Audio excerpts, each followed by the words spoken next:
오늘은 여러분 잘 알고 있는 야곱이 이제 실수하게 되는, 이삭의 집안이 풍비박산나는 그런 과정을 읽었는데요. 하나님이 없다라는 제목을 가지고 이 부분을 한번 나눠보고 싶습니다. 지난주 혹시 기억이 나시는지 모르겠지만 지난주 바벨탑에 대한 이야기를 들으면서 제가 개관 때 말씀드렸던 게 뭐냐면, 창세기가 원역사와 구원사로 구분이 되어 있다고 말씀을 드리고, 죄와 심판이라는 키워드로 설명되어지는 이 원역사가 이제 아브라함이 등장하고부터는 이제 선택과 은혜라는 그런 아주 아름다운 구원사로 바뀌게 된다라고 말씀을 드렸습니다. 이 구원사의 특징을 보면 어떤 게 있냐면, 구석구석마다 이제 하나님의 존재감이 선명하게 드러나는 장면들이 많이 등장을 합니다. 하나님이 말씀하시기도 하고, 어떤 사건을 통해서 하나님이 기적으로, 어떤 경험으로, 체험으로 그들의 선택하신 사람들에게 역사하시는 그런 순간들이 나오는 것이죠. 그래서 아브라함, 이삭, 야곱, 요셉으로 이어지는 그 창세기의 족장사를 가만히 보면 하나님의 흔적이 여기저기에서 발견하는 것을 우리는 발견하게 됩니다. 근데 여러분, 모든 부분이 그렇느냐? 그렇지는 않습니다. 어떤 부분에 이르러서는 이상할 정도로 하나님의 흔적이 느껴지지 않는 부분이 있기도 합니다. 바로 오늘 우리가 읽은 본문이 바로 그 대표적인 본문이라고 할 수가 있는 것이죠. 오늘 본문은 아브라함의 사후 이후에 이제 이삭이라는 사람의 시대에 일어난 사건에 대한 설명입니다. 여러분, 이삭은 다른 족장들과 달리 굉장히 그 정보가 적은 족장에 속합니다. 물론 이삭하면 그가 이렇게 제물로 바쳐질 뻔한 일들도 있고 다른 일들도 있지만, 사실 주가 되는 것은 아브라함의 이야기고, 이삭의 이야기라고 한다면 거의 한 26장에 나오는 아비멜렉과의 사건, 그리고 우물 논쟁, 이 정도밖에 찾을 수가 없습니다. 그러니까 이삭의 삶을 가만히 들여다보면 사실 형통이라는 단어로 요약할 수 있는 부분이 많아요. 특별한 사건이나 사고 없이 아주 원만하고 다툴 필요 없는 사람으로서 그 시대를 살아갔다라는 것을 우리는 볼 수가 있습니다. 이삭의 삶이 이렇게 흘러갈 수 있었던 이유는 그가 하나님이 아브라함과 하셨던 약속을 기억하시고 그에게 은혜를 주셨기 때문인데요. 창세기 26장 3절로부터 5절에 보면 이렇게 하나님이 말씀하신 장면이 나옵니다. 이 땅에 거류하면 내가 너와 함께 있어 내게 복을 주고, 내가 이 모든 땅을 너와 내 자손에게 주리라. 내가 내 아버지 아브라함에게 맹세한 것을 이루어 내 자손을 하늘의 별과 같이 번성하게 하며 이 모든 땅을 내 자손에게 주리니 내 자손으로 말미암아 천하 만민이 복을 받으리라. 이는 아브라함이 내 말을 순종하고 내 명령과 내 계명과 내 율례와 내 법도를 지켰음이니라 하시니라. 하나님이 이삭이 자기의 시대를 시작하기 이전에 먼저 이런 말씀을 먼저 전제해 주시고, 이제 이삭이 여러 가지 사건들이 일어나게 되는데, 가장 부각되어지는 우물 논쟁을 보면 하나님이 이 약속을 얼마나 신실하게 지키셨는지가 기록이 되어져 있습니다. 여러분, 이삭의 시대에 그의 본업은 양을 치는 거였습니다. 양을 치기 위해서 가장 중요한 건 뭐냐면 꼴을 얻고 또 물을 얻는 것이었습니다. 그래서 그 당시 목동들끼리는 이 우물을 두고 많은 논쟁이 일어났었죠. 다툼이 일어났었습니다. 근데 이삭도 이것과 다름없이 많은 논쟁과 많은 분쟁을 경험하게 되죠. 왜냐하면 엄밀히 말해 이삭은 이방인이었기 때문에 그렇습니다. 그래서 이 우물을 가지고 이삭이 끊임없이 이주하는 장면이 26장에 등장을 하는데, 이삭이 우물을 발견해서 그 우물에서 양을 먹이니까 갑자기 블레셋 목동들이 오더니 그 우물을 뺏으려고 들었습니다.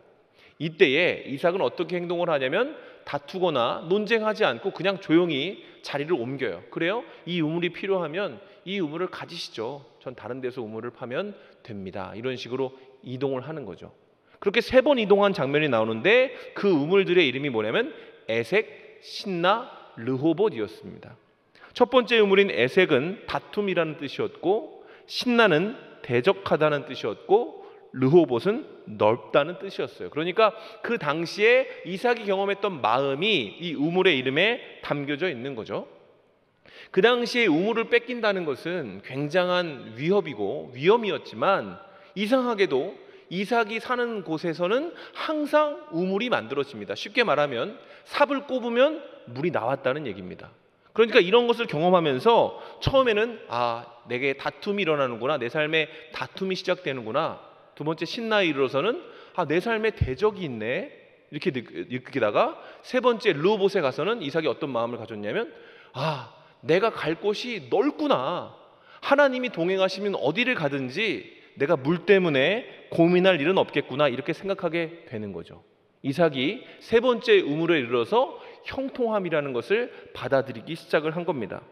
그리고 이런 이삭의 삶은 주변에 소문이 나서 나중에 그 지역의 왕인 아비멜렉이라는 왕이 이삭에게 나와서 그와 조약을 맺었다는 기록으로 이삭의 삶의 가장 중요한 사건인 이 우물 논쟁이 마무리됩니다. 근데 아비멜렉이 이삭과 어떤 식으로 조약을 맺냐면 창세기 26장 28절로 29절에서 이렇게 맺습니다.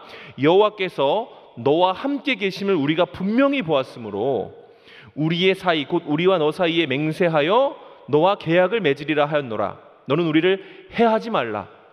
이는 우리가 너를 범하지 아니하고 선한 일만 내게 행하여 내가 평안히 가게 하였음이라. 이제 너는 여호와께 복을 받은 자니라. 이렇게 얘기합니다.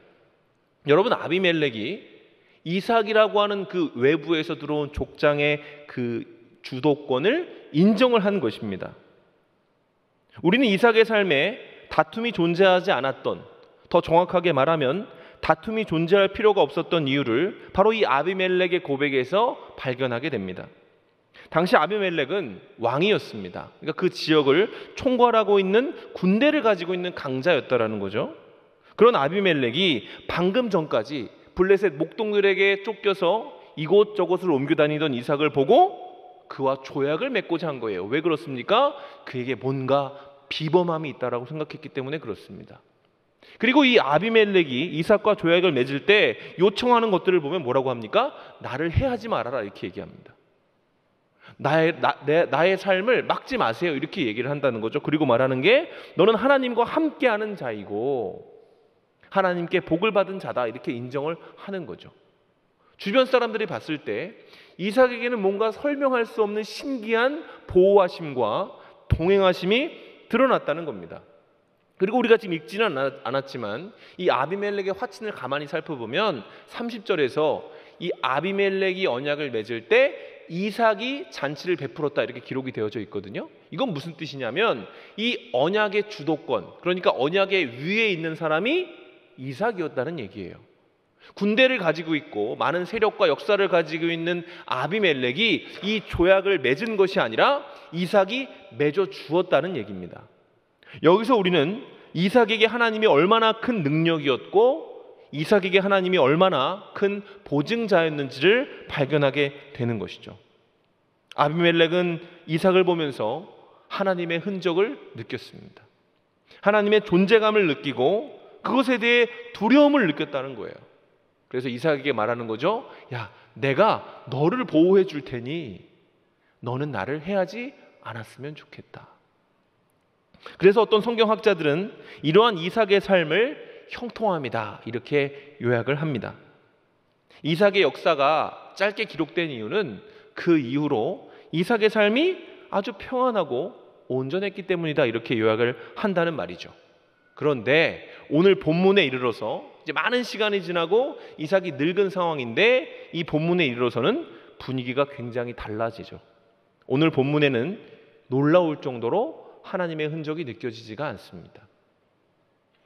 이삭이 가장 힘들고 쫓겨나갈 때에는 하나님이 분명히 그의 삶에 있었던 것 같은데 이제 하나님이 있어야 될 그 장소에 사람들의 의견과 사람들의 역사만이 지금 나열되고 있는 것이죠. 형통이 당연했던 이삭의 가정에 일어난 이 기이한 현상은 우리를 돌아보게 하는 경고이기도 한 것이죠. 이들의 모습을 가만히 살펴보면요, 이 사람들은 각각 자신의 생각과 자신의 기준을 가지고 다른 마음을 갖고 하나님의 존재를 지어나가기 시작을 했어요. 그런데 그 결과는 아주 처참하게 됩니다. 형통하고 화목하고 온전해야 될 이삭의 가정이 완전히 풍비박산이 나기 때문에 그렇습니다. 우리 한 사람씩 한번 살펴봤으면 좋겠는데 먼저 살펴본 인물은 에서입니다. 이삭의 맏아들이죠. 26장 34절로 35절에 에서의 기록이 이렇게 되어져 있어요. 에서가 40세에 헷 족속 부에리의 딸 유딧과 헷 족속 엘론의 딸 바스맛을 아내로 맞이하였더니 그들이 이삭과 리브가의 마음에 근심이 되었더라, 이렇게 되어져 있습니다. 여러분, 성경은 지금 에서의 결혼에 대해서 언급을 하고 있습니다. 창세기에서 혼인이라는 것은 굉장한 영적 의미를 가지고 있는데, 이 축복이고 은혜가 되어야 될 그 에서의 결혼은 지금 성경에서 뭐라고 얘기하고 있냐면 부모의 근심이 되고 있다, 이렇게 이야기를 합니다. 근심이 되었던 이유는 이 에서의 결혼의 양상이 이삭과 리브가가 알고 있는 하나님의 방식과는 전혀 달랐기 때문에 그렇습니다.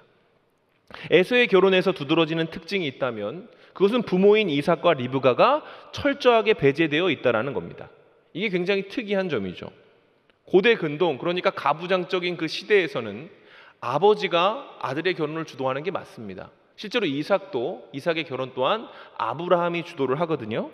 근데 이상하게도 에서는 자기 마음대로 결혼을 합니다. 이삭의 결혼을 잠깐 살펴보면 이삭이 오랫동안 결혼을 안 했거든요. 근데 그 이유는 자매가 없기 때문이 아니라 이 아버지인 아브라함이 이 가나안에 있는 사람들 안에서 그 며느리를 얻고자 하지 않았기 때문에 그렇습니다. 그 이유는 뭐냐면 아브라함이 자기의 정체성을 하나님의 약속과 언약을 이어가는 삶으로 이해하고 있었기 때문에 그 가나안의 다른 가치관과 신을 섬기는 자들이 우리와 함께하는 것이 옳지 않다라고 느꼈기 때문에 그래요. 이 부분에 대해서 이삭도 동의를 했고, 나중에 이 아브라함이 자기의 종을 보내서 먼 밧단 아람까지 사람을 보내어서 거기서 리브가를 데리고 오고, 리브가 또한 기도하면서 하나님의 뜻을 찾으면서 결국 이삭과 맺어지게 되었던 거예요. 이렇게 복잡한 길을 돌아갔던 이유는 아까 말씀드렸다시피 아브라함이 자기의 정체성을 하나님께 두었기 때문에 그래요. 물론 내가 많은 축복을 받고 내가 원하면 누구와도 혼인할 수 있지만 하나님이 원하시는 것이 무엇인지를 고민하다 보니 좋은 며느리를 찾으려고 했고, 그러다 보니 결국 리브가를 만나게 되었다는 거죠. 그런데 에서는요, 완전히 다릅니다. 그는 공식적으로 아브라함의 손자 이삭의 아들임에도 불구하고 하나님에 대한 생각을 전혀 하고 있지 않아요. 에서는 오직 자기의 눈에 보기 좋은 것을 선택하기로 결정을 합니다. 그래서 그는 가나안의 여인들을 한 사람도 아니고 2명이나 자기의 아내로 맞이하는 거예요. 가나안의 문화인 일부 다처제를 차용해서 많은 아내를 두기로 작정했다라는 겁니다. 자, 그렇다면 에서가 이런 행동을 했던 이유는 무엇일까요? 저는 그 이유가 에서가 가지고 있던 그 탁월함 때문이라고 생각을 합니다. 성경에서 에서는 털 사람이라고 기록이 되어져 있어요. 그는 털이 많았고 사냥꾼이었다. 그 당시에 남자답다라는 의미는 뭐냐면 강하다는 의미죠. 화살을 잘 쏘고 사냥을 잘하고 또 털이 많다는 거는 남성성이 강하다는 얘기 아닙니까? 이런 모습은 그 당시에 사람들이 능력 있다라고 얘기하는 남성의 전형이었습니다. 실제로 에서를 보면 이런 능력들이 여기저기에서 드러나죠. 나중에 에서가 어떻게 하냐면 자기의 능력을 얼마나 과신하고 실제로 그 능력이 얼마나 좋았는지 자기가 살던 곳을 떠나 세일산이라는 곳으로 옮겨가요. 근데 거기서 어떤 식으로 자기의 나라를 만드냐면 세일산에 있는 사람의 딸과 혼인해서 하나의 나라를 세울 정도로 이 에서는 굉장히 탁월한 능력을 가지고 있던 그런 사람이었습니다. 그러니까 에서가 왜 하나님의 언약, 하나님의 법칙 따위 신경도 쓰지 않았냐면 에서의 삶 가운데, 에서의 그 몸의 가운데 하나님보다 더 자신의 삶을 이끌어갈 수 있을 거라고 생각했던 탁월함이 들어있었기 때문에 그렇습니다. 그리고 이러한 자기 자만, 이러한 교만이 사실 장자의 명분을 팥죽 한 그릇과 바꿀 수 있을 정도로 그 명분에 대해 아무런 가치를 느끼게 하지 못한 원인이기도 했던 겁니다. 에서는요, 자신을 믿었던 사람이에요. 실제로 그가 얼마나 탁월했는지는 우리가 알 수 없습니다. 나라를 세울 정도니까 어마어마하게 탁월한 사람이었겠죠. 그런데 여러분, 그 탁월함이 결론적으로는 그의 삶에 당연히 깃들어야 할 하나님의 흔적을 지워버렸습니다. 에서는 하나님 없이도 살 수 있을 만큼 능력을 가졌다고 스스로 믿고 있었고, 그로 말미암아 그의 삶 가운데 당연하게 존재해야 될 하나님의 흔적과 존재감이 미비해져 버렸다는 것이죠. 두 번째로 살펴볼 인물은 이삭이라는 사람입니다. 27장 1절에 보면 성경이 이삭이 눈이 어두워서 잘 보지 못하였다라는 구절이 등장을 하는데, 이것은 단순히 그가 늙었다는 의미를 표현하는 것뿐만이 아니라 그가 영적으로 더 이상 하나님의 시각으로 세상을 보지 못하게 되었다라는 의미도 가지고 있습니다. 27장은 그 유명한 장자 명분 탈취의 사건이 등장을 하죠. 근데 여기서 가장 드러나는 이삭의 모습이 뭐냐면 편애하는 아버지라는 거예요. 여러분, 이삭은 에서를 굉장히 좋아했다라고 성경에 기록되어져 있습니다. 야곱은 거의 무시했던 이삭이 이상하게 에서만은 끼고 돕니다. 이 부분에 대해서 어떤 사람은 이삭은 조금 온유하고 조금 뭐랄까 좀 이렇게 수비적인 사람이었던 반면 이 에서는 남자답고 자기와 다른 모습, 그것도 너무나 탁월한 모습으로 존재했기 때문에 이 이삭의 마음이 에서에게 같다라고 표현하는 사람들이 있거든요. 근데 이게 여러분 왜 그랬냐면 이삭이 가지고 있던 기준이 하나님이 아니라 그 당시 세상의 기준이었기 때문에 이런 일이 가능했다라는 겁니다. 이전까지 이삭은 이런 식으로 세상을 보지 않았습니다. 이삭은 늘 하나님을 개입시켰고 하나님의 기준으로 세상을 보려고 했던 사람이에요. 창세기 25장 22절에 보면 이런 구절이 나오죠. 그의 아들들이 그의 태 속에서 서로 싸우는지라 그가 이르되 이럴 경우에는 내가 어찌할꼬 하고 가서 여호와께 묻자온대. 여러분, 이삭은 습관처럼 기도하는 사람이었어요. 자신이 해결할 수 없는 문제가 있었을 때 하나님께 나아가서 하나님이 답을 주십시오라고 묻는 어쩌면 수동적인 사람이었다는 거죠. 그리고 그 물음에 하나님은 언제나 답을 주셨던 겁니다. 이삭의 형통함은 하나님께 묻는 삶을 살았기 때문에 그런 거예요. 자기의 기준대로 자기의 마음대로 인생을 경영하지 않고 어려운 일이 있을 때 하나님한테 물어봐야지 하는 습관이 이삭에게 있었다라는 거예요. 근데 이상하죠. 27장에 보면 이삭은 기도하지 않습니다. 이삭은 하나님께 묻지 않아요. 하나님 앞에 고민하지 않습니다. 마치 하나님을 잃어버린 것처럼, 정말 총기를 잃어버린 사람처럼 하나님을 떠올리지 못하고 있습니다. 이러한 노년의 이삭에 대해 한 학자는 그를 이렇게 평가하고 있습니다. 이삭은 아브라함과 달리 그의 노년기에 존경받는 인품을 갖지도 못했고 행복과 성공을 누리지도 못했다. 그에게는 오직 육적, 영적 쇠퇴만이 역력하게 드러난다. 그가 하나님의 자리에 에서를 두었기 때문에 그렇다. 이렇게 기록하고 있습니다. 여러분, 정말로 그렇지 않습니까? 그가 하나님을 의지했을 때는요, 수많은 사람들이 자기에게 도전해도 다툼과 시비가 일어나도 그에게 피해가 없었습니다. 오히려 그의 삶이 더 형통해지고 하나님의 인도하심을 경험하는 간증거리가 그 어려움이 해석됐다는 거예요. 근데 지금 이삭의 모습은 뭔가 다른 것에 마음이 팔려져 있는 모습입니다. 에서를 좋아합니다. 그리고 자기의 혀를 즐겁게 하는 별미에 눈이 팔려 있어요. 이삭은 더 이상 하나님을 추구하지 않습니다. 하나님보다 더 사랑하고 더 선호하는 것이 생겨버린 거죠. 에서가 그 탁월함 때문에 하나님의 존재감을 흐려버렸다면 이삭은 그가 마음에 변심이 일어나서 그의 총기도 어두워지고 하나님의 자리에 다른 사랑하는 것을 채워넣기 시작했다라는 얘기입니다. 여러분, 우리 또한 이러한 실수를 할 수 있습니다. 교회 안에 가장 많은 사람들 가운데 왕년을 얘기하는 사람들이 굉장히 많아요. 난 예전에 하나님을 이렇게 섬겼고 예전에 이런 간증거리가 있었지. 근데 여러분, 지금 그렇지 않다면 그 이유가 뭐겠습니까? 영적 총기가 사라졌기 때문에 그래요. 영적 총기가 사라진 이유는 뭐죠? 하나님을 사랑했던 그 시간이 과거의 일이 되고 지금 그 자리에 에서와 같은 별미와도 같은 것들이 자리를 잡았기 때문에 그런 겁니다. 다른 것을 더 사랑하고 추종하면, 즐거워하면 여러분, 기도하지 않는 것이 당연하죠. 하나님 말고 더 빠르고 더 자극적인 기쁨이 내게 있다라고 생각하는 사람은 여러분, 하나님이 주시는 형통을 경험할 수 없다라는 것이죠. 세 번째로 살펴볼 인물은 리브가입니다.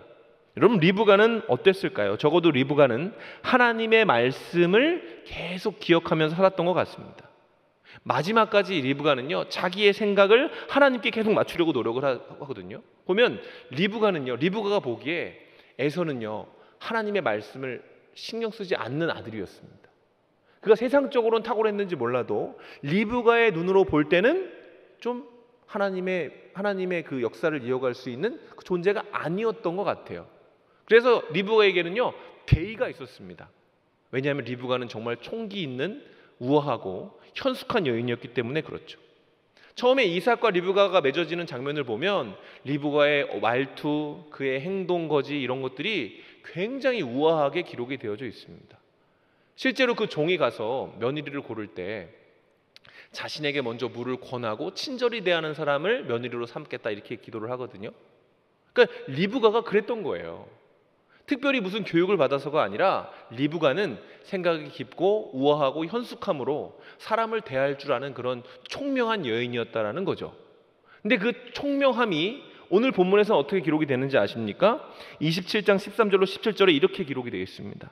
어머니가 그에게 이르되 내 아들아 너의 저주는 내게로 돌리리니 내 말만 따르고 가서 가져오라. 그가 가서 끌어다가 어머니께로 가져왔더니 그의 어머니가 그의 아버지가 즐기는 별미를 만들었더라.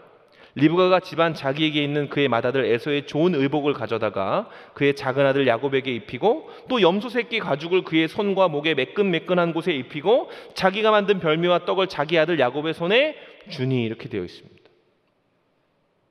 느껴지는 게 없으세요? 리브가는 작전을 잘 짰습니다.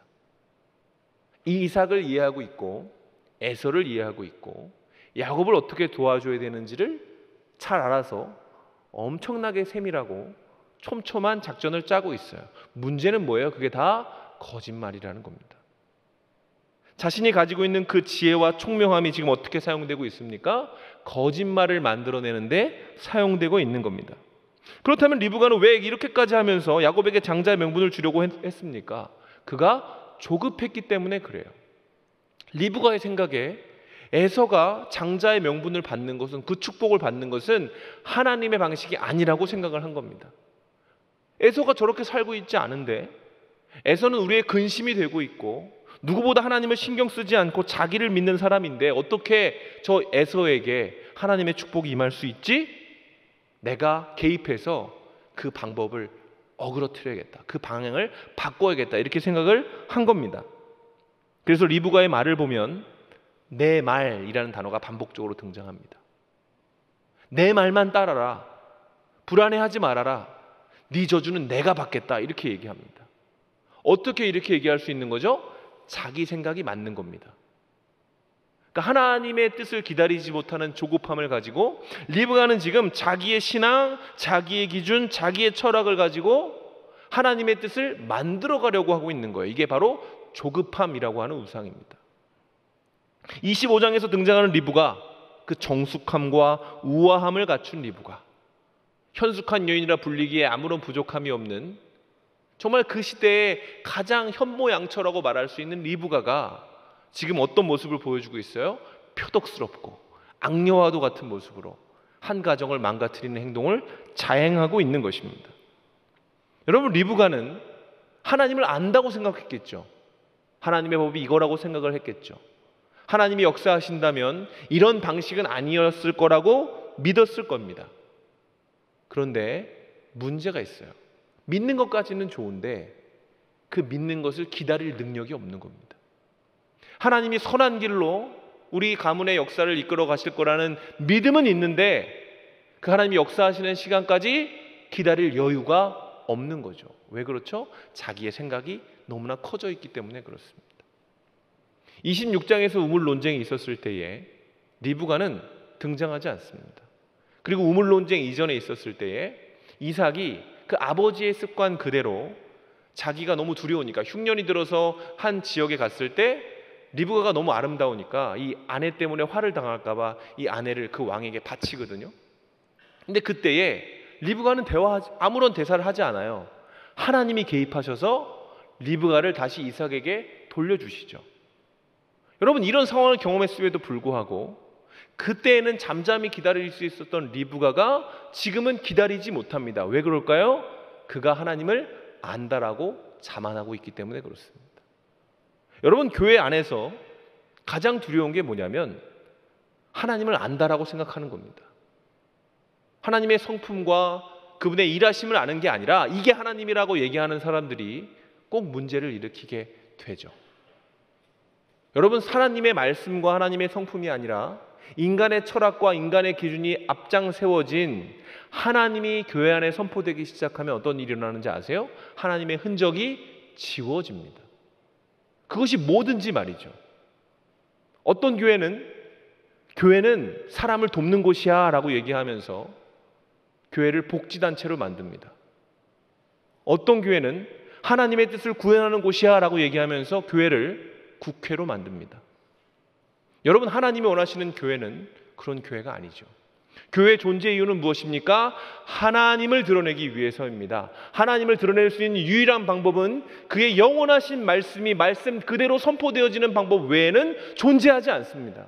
인간의 노하우나 인간의 철학이나 인간의 가치관이 교회의 아젠다를 이끌어갈 수 없다는 얘기입니다. 누구라도 그것이 그 시대를 관통하는 어떤 진리처럼 보인다 할지라도 하나님이 아닌 사람의 생각을 강화하는 방식으로 말씀이 전포되고 있다면 여러분, 그건요 하나님을 드러내는 일이 아니라 하나님을 지우는 행동이 될 수 있다는 것이죠. 끝으로 살펴볼 인물은 야곱입니다. 성경은 리브가의 말을 야곱이 어떻게 받았는지를 이렇게 기록하고 있습니다. 11절부터 12절, 야곱이 그의 어머니 리브가에게 이르되 내 영에서는 털이 많은 사람이요 나는 매끈매끈한 사람인즉 아버지께서 나를 만지실진데 내가 아버지의 눈에 속이는 자로 보일지라 복은 고사하고 저주를 받을까 하나이다. 자, 이 말에서 야곱이 가지고 있는 두 가지 모습이 드러나는데 하나는 상처가 좀 드러나죠. 이삭이 자기를 저주할 거라고 생각을 합니다. 그러니까 실제로 이삭이 에서를 굉장히 편애해서 야곱에게 상처가 있었던 것도 드러납니다. 그런데 여러분, 동시에 이 연약함과 더불어서 비겁함도 드러나고 있습니다. 야곱은요 사람의 눈을 굉장히 의식하고 있어요. 지금 야곱이 두려워하는 게 뭡니까? 하나님이 허락해 주신 방식이 아니라 리브가의 방식으로 그 당시 가장 중요하다고 여기는 장자의 명분을 탈취하면서도 하나님을 의식하고 있지 않습니다.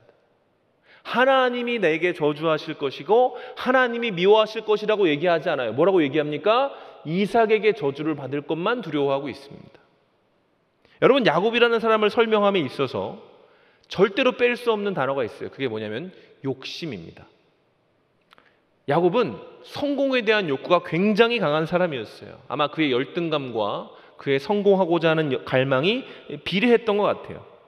그리고 이 욕심이 바로 야곱의 삶을 계속 이끌어갔죠. 야곱은 정말 자수성가의 아이콘이었습니다. 맨 땅에 헤딩해서 자기 아버지보다 더 큰 부를 이뤘던 그런 사람이죠. 근데 여러분, 야곱을 보면서 그가 이렇게 욕심쟁이가 될 수밖에 없었던 이유가 뭐라고 생각하십니까? 그가 어렸을 때 상처받아서? 아닙니다. 야곱이 하나님 없이 살았기 때문에 욕심쟁이가 된 거예요. 하나님이 주시는 것으로 만족할 생각을 하지 않았기 때문에 그가 자기의 힘으로 뭔가 이뤄가고자 하는 노력을 멈추지 않았던 겁니다. 그래서 실제로 야곱이 마지막에 요셉의 역사로 넘어가서 바로의 앞에 가서 자기의 인생을 뭐라고 얘기하냐면 나는 험악한 인생을 살았습니다 이렇게 합니다. 바로가 그러거든요. 요셉이 이제 총리가 되니까 그의 가족을 이제 애굽으로 데려오게 하잖아요. 그러니까 바로가 요셉의 아버지라고 하니까 불러서 만납니다. 근데 바로가 놀래요. 왜 놀래느냐? 너무 늙어 보여서. 그래서 뭐라고 하냐면 몇 살이세요? 이렇게 얘기합니다. 거기서 야곱이 뭐라 그러냐면 내가 나이가 어찌어찌 되는데 내가 생각하는 것보다 굉장히 험악한 인생을 살았습니다. 이렇게 고백을 하거든요.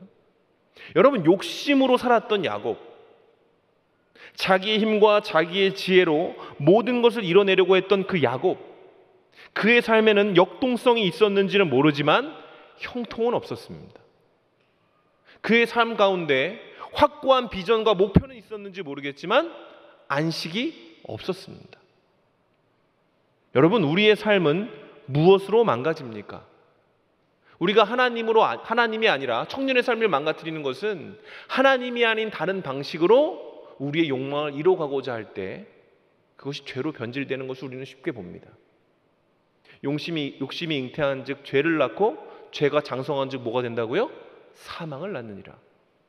여러분, 우리가 가지고 있는 욕심을 자꾸 비전이다, 우리의 꿈이다 이런 식으로 해석을 하죠.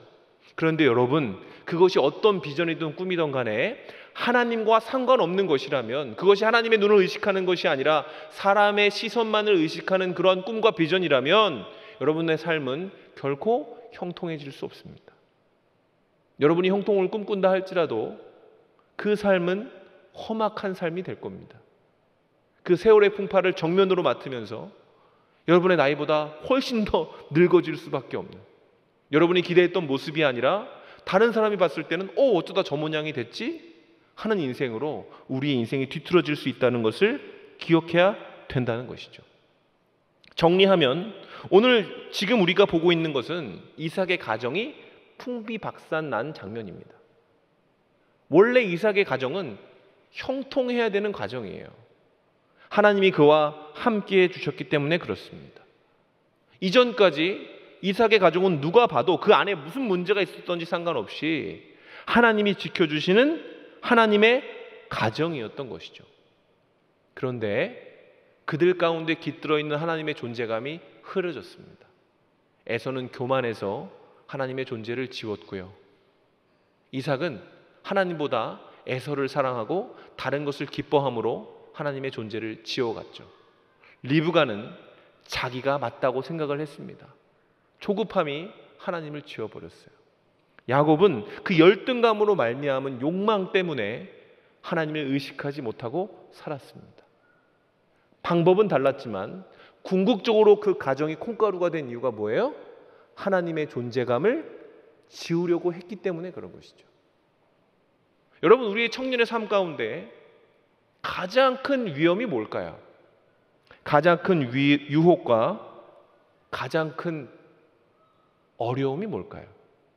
우리도 모르게 여러 가지 방식으로 하나님을 지우고자 시도한다는 겁니다. 지금 언급했던 4가지만 있겠습니까, 여러분?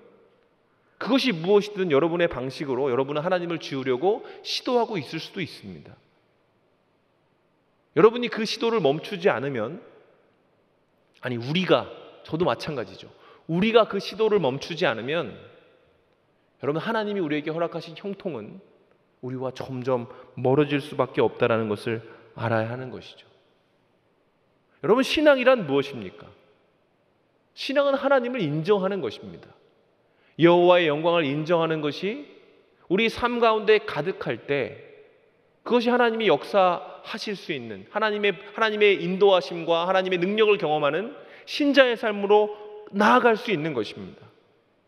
그런데 우리는 청년이라서, 인생이라서, 사람이라서 어떤 방식으로든지 하나님의 흔적을 지우려는 시도를 끊임없이 반복하고 있는 것이죠. 오늘 이 구원사를 기록하면서 성경이 하나님의 존재감이 드러나지 않는, 어찌 보면 읽기 힘든 이 본문을 기록하고 있는 이유는, 여러분, 이것이 이삭의 가정에만 일어나는 일이 아니라 오늘 우리의 삶 가운데 일어나고 있는 일이기 때문에 그렇습니다. 이유가 다 많을 수 있죠. 대의 명분도 확실할 수 있습니다. 따지고 보면 이해가 될 수도 있어요. 그러나 그것이 무엇이든 그것을 통해 하나님의 흔적이 지워지고 있다면 여러분, 그것은 축복이 아니라 재앙으로 가는 길임을 우리가 인지해야 된다는 것이죠. 그러나 안타깝게도 이러한 형태, 하나님의 흔적이 지워져서 살아가고 있는 형태는 성경 가운데 지금까지도 반복되는 장면입니다. 그러면 우리가 하나님의 흔적을 지워가면 궁극적으로 어떤 일이 일어날까요? 마태복음 23장 27절에는 이런 장면이 등장을 합니다. 예루살렘아 예루살렘아, 선지자들을 죽이고 내게 파송된 자들을 돌로 치는 자여, 암탉이 그 새끼를 날개 아래 모음과 같이 내가 내 자녀를 모으러 한 일이 몇 번이더냐. 그러나 너희가 원하지 아니하였도다. 여러분, 우리가 하나님의 흔적을 지워가면 결과적으로 우리의 삶이 험악해진다고 말씀을 드렸습니다. 그럼 우리의 삶이 험악해져 갈 때 하나님은 어떻게 하실까요? 오늘 본문이 그 답입니다. 여러분, 예수님은 예루살렘을 보고 통곡하셨습니다. 이것이 성경에 기록되어져 있는 예수님이 통곡하셨던 거의 유일한 본문이라고 볼 수가 있습니다. 그 예루살렘을 바라보시면서 거룩하던 성읍이 어찌하여 창기가 되었는고, 내가 너희를 내 새끼처럼 모으려고 했던 것이 얼마인지 네가 아느냐? 수많은 선지자들을 보냈고 수많은 말씀을 너에게 줬고 수많은 기회를 줬음에도 불구하고 왜 돌아오지 아니하느냐라고 하면서 예수님이 통곡하신 것이죠. 여러분, 우리가 하나님의 흔적을 지우면 하나님은 화내시기 전에 아파하십니다.